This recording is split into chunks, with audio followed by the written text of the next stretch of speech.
ខ្មែរថៃបន្តកែសម្រួលយុទ្ធោបករណ៍អាវុធធុនធ្ងន់និងឧបករណ៍បំផ្លិចបំផ្លាញធុនធ្ងន់នៅរសៀលថ្ងៃទី31ខែតុលាឆ្នាំ2025នេះនៅច្រកព្រំដែនអូស្មាច់ខេត្តឧត្តរមានជ័យយោធភូមិភាគទី4កម្ពុជានិងកងទ័ពភូមិភាគទី2ថៃបានរៀបចំកិច្ចប្រជុំពិសេសនៃគណៈកម្មាធិការព្រំដែនថ្នាក់យោធភូមិភាគកម្ពុជាថៃ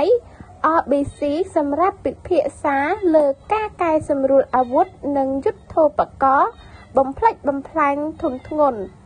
បន្ទាប់ពីកិច្ចប្រជុំពិសេសក្រុមលេខាធិដ្ឋាននៃគណៈកម្មាធិការព្រំដែនថ្នាក់យោធភូមិភាគកម្ពុជាថៃ RBC កាលពីព្រឹកមិញនេះសហប្រធានដឹកនាំកិច្ចប្រជុំដោយឧត្តមសេនីយ៍ឯកពៅហេងមេបញ្ជាការយោធភូមិភាគទី4កម្ពុជានិងឧត្តមសេនីយ៍ទោវីរយុទ្ធរសិង្ហមេបញ្ជាការកងទ័ពភូមិភាគទី2ថៃដោយមានការចូលរួមពីក្រុមអ្នកសង្កេតការណ៍អាស៊ាន IOT ប្រចាំនៅប្រទេសកម្ពុជានិងប្រចាំនៅប្រទេសថៃដើម្បីតាមដានផ្ទៀងផ្ទាត់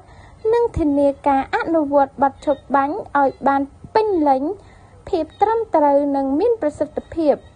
ភាគីទាំងពីរបានពិភាក្សានឹងឯកភាពគ្នាលើផែនការជាក់លាក់និងការសម្រួលយុទ្ធោបករណ៍និងឧបករណ៍ធុនធ្ងន់របស់ភាគីទាំងសងខាងជាជំហាននិងតាមដំណាក់កាលនៅក្រោមការសង្កេតនិងផ្ទៀងផ្ទាត់របស់ IOT សម្ដៅរួមគ្នាកាត់បន្ថយភាពតានតឹងផ្នែកយោធាកិច្ចប្រជុំនេះត្រូវបានបញ្ចប់នៅវេលាម៉ោង 15:47 នាទីជាលទ្ធផលភាគីទាំងពីរបានព្រមព្រៀងគ្នានឹងចុះហត្ថលេខា